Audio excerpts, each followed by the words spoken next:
Alrighty, done, episode 7. I'm expecting this to be a direct continuation from the end of episode 6. Lots of things happened. Ira's involved with the group now. Turbo Granny's just out here as well. We're dealing with this freaky woman spirit thing. Everything's pink. It's all happening. I'm just going to jump in and see what goes down. Like and subscribe. Check out the Patreon for early access if you're interested. With all that being said, enjoy the video.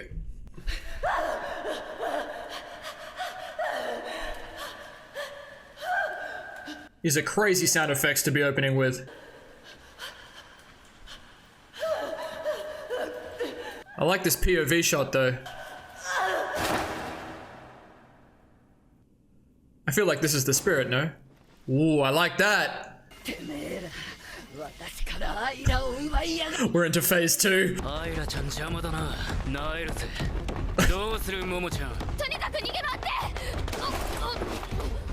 I still love how it's all pink, man. Whoa. How are these characters alive? I don't even know what I'm looking at. Hey, yo, what does that mean? Makes me wilt.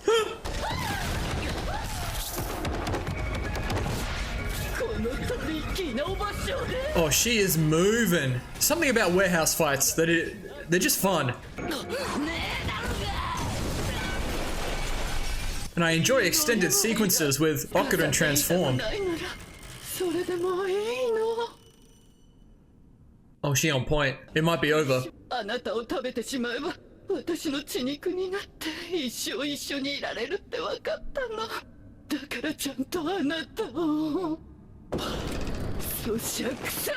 I don't know what that word means. I don't know if I want to. Oh, her hair. That's a mega tangle. You ran really well. Well, that works too. Or take a shot every time Okurin says Ayase-san with that exact inflection in his voice as well. Dude,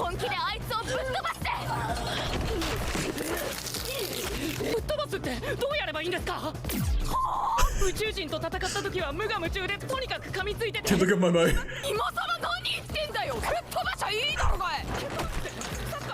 Oh my god, stop thinking and just do it, homie. Yeah, like that.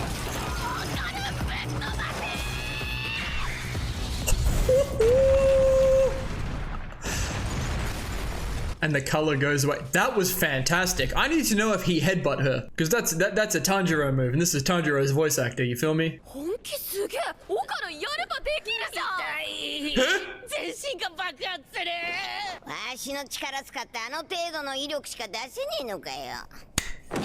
Good implications.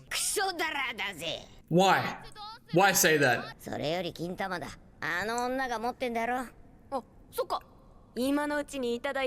I mean, I'm pretty sure she's dead. It's gone, isn't it? Oh, okay, we're good.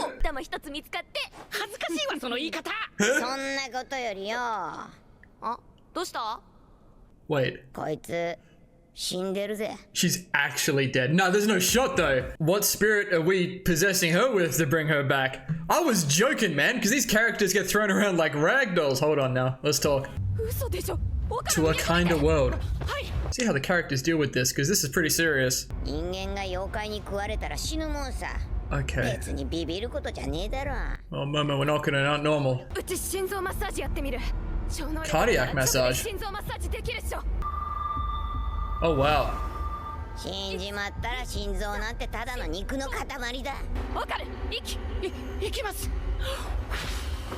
My man Okurin, don't think about it, just do it. It's pretty raw, this stuff, you know? Uh-oh. Turbo Granny said she wouldn't be getting up.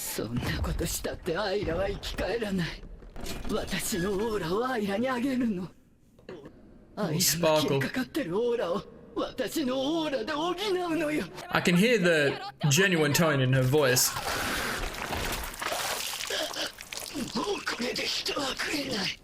That's a crazy mouth. Oh, she did that on purpose. あいつ Oh. が言ってることは本当だぜ。あいつをロックオンしといて。あん Sick. たのオーラでバカ女のオーラ補うってそう言ったでしょ。どうやるの？やり方教えて。This is what I thought was gonna happen. Very curious if this spirit yokai is actually 行くよ。 related to Ira. Ooh. Yep, nice. It's pink.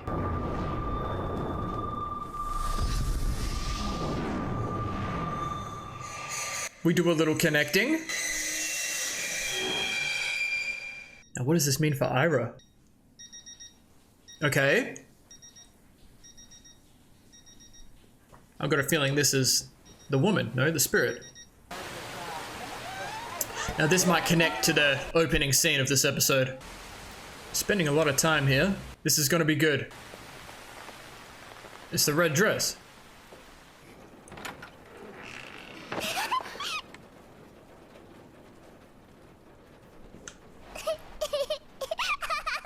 So who do we have here? ただいま。 Oh, we're playing music. Yep, okay. The ballet. I've got a bad feeling about this.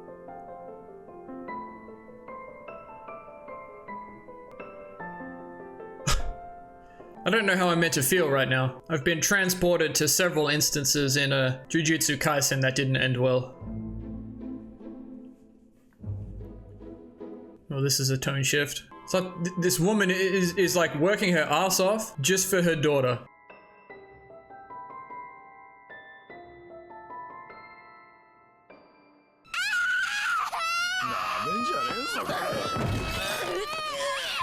It's a money thing.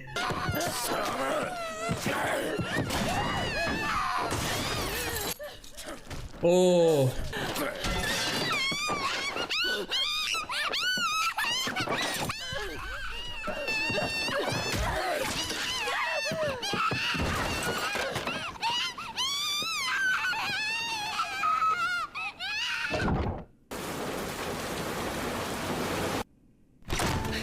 Yeah, and here it is. This is where I thought we were going.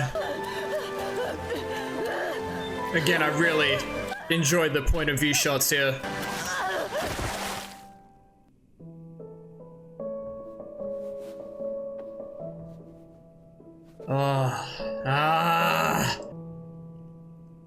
Oh. And here it is.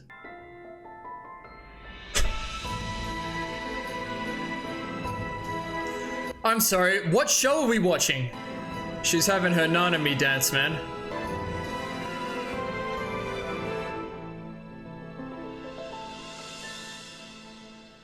Gone. お母さん、いつもありがとう。何か大切なものをなくした気がする。お母さん、 It's Ira. 違う。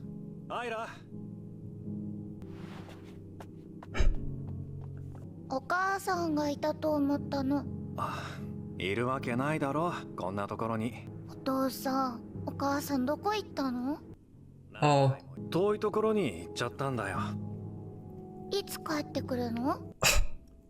帰ってこないよ。 Oh, this might really explain Ira's character. お母さんがいなくてもちゃんとできるよって。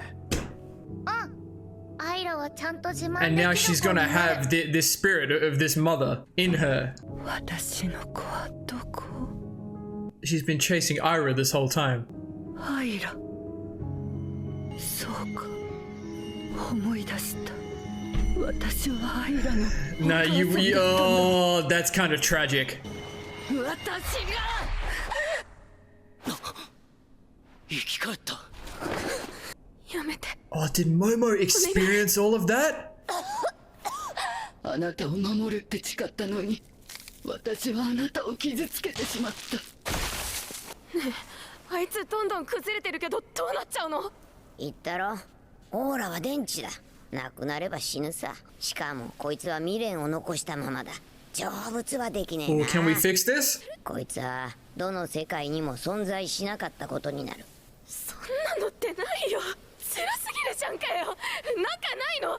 あの人成仏させるためのなんか。成仏できるかどうかはそいつの心の問題だ。 It might be Ira. What you feeling? Oh, good transition. もっと可愛い服買ってあげたかった。もっとちゃんともっと Properly is a big word. ごめんなさい。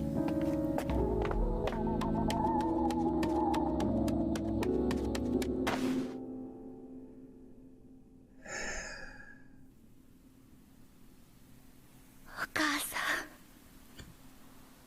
ん愛してる。 Oh, they've killed me with that. 宇宙で一番 Is that the glass? Bro. 幸せだったから。誰も彼女たちを傷つけたりしない。幸せで優しい世界へ。 Ooh. A kind of world, man. Well, Ira's character is forever changed. 忘れない。絶対。 That was not 20 minutes. I swear I've been sat here for an hour. What was that? This show does the serious moments, I think, really well. That was damn near the whole episode. It's not something you expect when you sit down to watch an episode of Dan Da Dan. That is incredibly impressive. I can't wait to see how this impacts the show going forward. Are we going to get more things like this? Dude. All right, we're going to talk about this one. It's funny because I said last episode, I could see Dan Da Dan discussions not being too long. Well, we'll see about that. Alrighty, I think I'm going to leave that whole first part of the episode just as it was. Again, another cool action sequence. I like when the color drains out to kind of symbolize what we're kind of done with that. And then, dude, Ira's actually dead in that moment. Instantly, the tone shift. It took a little bit for me to kind of get into that moment because, again, it's not something you expect when you watch Dan Da Dan. But it's really raw, man. Even the way Ira looks, they're giving her CPR. They're pretty in-depth with it. I enjoy how quickly Okarun and Momo, they just switch on. They're like, okay, we've got to do this. Especially Okarun. For him just to lock in and just give mouth to mouth, like no questions asked, that's a big deal. Turbo Granny's just chilling out on the phone. She's looking at this from a spirit point of view, right? That's why she's acting the way that she is. It's just a human life to her. She's not too interested. Even in the other yokai, she's like, whatever, it's just going to disappear into existence. But this entire sequence, so there is a connection between the spirit and Ira. It's been following Ira this entire time, waiting for Ira to be able to see her, and she's able to after she got one of Okarun's balls. Crazy sentence to say. So there's genuinely a connection there, which is insane. And we start the episode with that scene of, we don't have a name for this woman.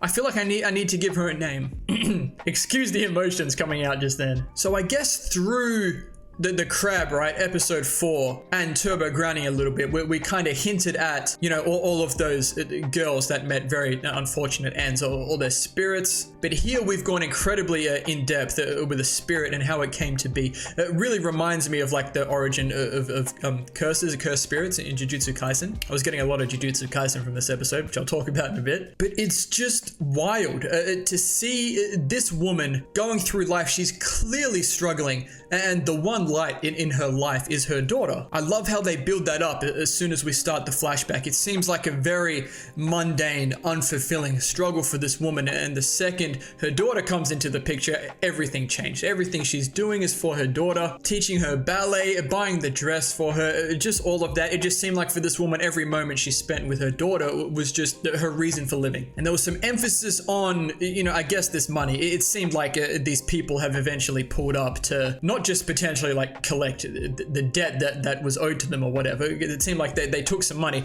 but also take her daughter, which is insane. It's just such a shift. You know it's coming. The piano's doing its thing, and I was saying I was transported to some very specific places during that. It was Nanami's scene from Jujutsu Kaisen, especially when we went into that scene with the woman doing the ballet. It was all blue. It just reminded me exactly of Nanami on the beach in Malaysia. In Gojo's past arc, I've forgotten her name. Riko. Rico at the end of Gojo's past arc, when Toji pulls up and pulls the trigger. That whole sequence leading up to that with Geto telling her she can stay and she wants to live, it's the same vibe. Like, you know something bad's gonna happen. The soundtrack is doing its thing. Dude, it's just tragic. Like, this is just a normal, everyday person struggling with life, trying to raise her daughter. And this thing happens, and once again, it's really raw, man. Like, with the glass and everything. Like, I imagine this is something that happens, you know? Like way more often than it should. Which is why it's so raw. But what really hits is when we come back to the opening scene of the show, and she's up in this manic state. She needs to get her daughter back. I get it, it's all she had. But once you have the context, it's just a lot more. She falls over and it seems like she succumbs to her injuries, and that leads us into this absolutely gorgeous scene. I wonder if this is kind of expressing freedom, like she's free from that life that she was living. That might be a lot though, because I know having her daughter in her life was a big deal for her, but that's just my interpretation of this. It's also the stars as well. That was a big theme, especially towards the end. And she was a spirit. She was just stood there, who knows for how long, and Aira, it seems like, could see her in that moment. I wonder why, when Aira was a little kid. But once you learn that Aira has lost her mother, and as a kid she didn't quite really grasp the concept of death, it seemed. And this is when you realize, okay, that this is gonna explain a lot about Aira's character, and it's gonna change her a lot, and now that she's had this connection with this spirit. Her father said, you have to be stronger so that you can do everything on your own, even without your mom. Dude, I think that's a big reason why Aira acts the way that she does. I'm sure there's a lot going on inside of her that she either refuses to acknowledge or that she's hiding, and she puts on this persona. I think a lot of that's going to change going forward. It's going to be really interesting. It's character stuff I really enjoy. But a couple of these moments almost got to me. It was the woman's daughter saying thank you for everything you've done to me. It was Aira hugging the spirit as well. I enjoyed this sequence too, with Turbo Granny saying, look, she's just going to disappear into existence. She's not going to be at peace. Like, it's up to the spirit whether she's at peace or not. And it seems like Momo experienced what was going on there as well. And I enjoy Momo's compassion, which is heavily contrasted by Turbo Granny not giving a shit. But Momo's like, no, there has to be a better way to do this. So maybe this is something we pay a lot more attention to going forward, kind of Momo trying to help put all these spirits to rest. Maybe even Turbo Granny, maybe that's some endgame stuff. But Aira in the back being the one to jump in, who's obviously experienced all of this as well. This spirit being a mother figure to Aira, and Aira being the daughter figure to the woman. It's pretty perfect, man. It's just written, visualized, and shown to us absolutely fantastically. Like, I don't sit down for this show and expect to be given something like this. Something I've been on a lot lately is appreciating things that I'm not expecting, but are things that I really enjoy, like I didn't know I wanted. Hunter x Hunter was really giving me some of those moments, and it's a big theme of the whole show. This is one of those things, man. You don't sit down to watch Dan to Dan and expect something like this. So throughout a lot of that, I wouldn't say I was stun locked. I was just kind of trying to be in the moment, if you will, because that was an absolute treat.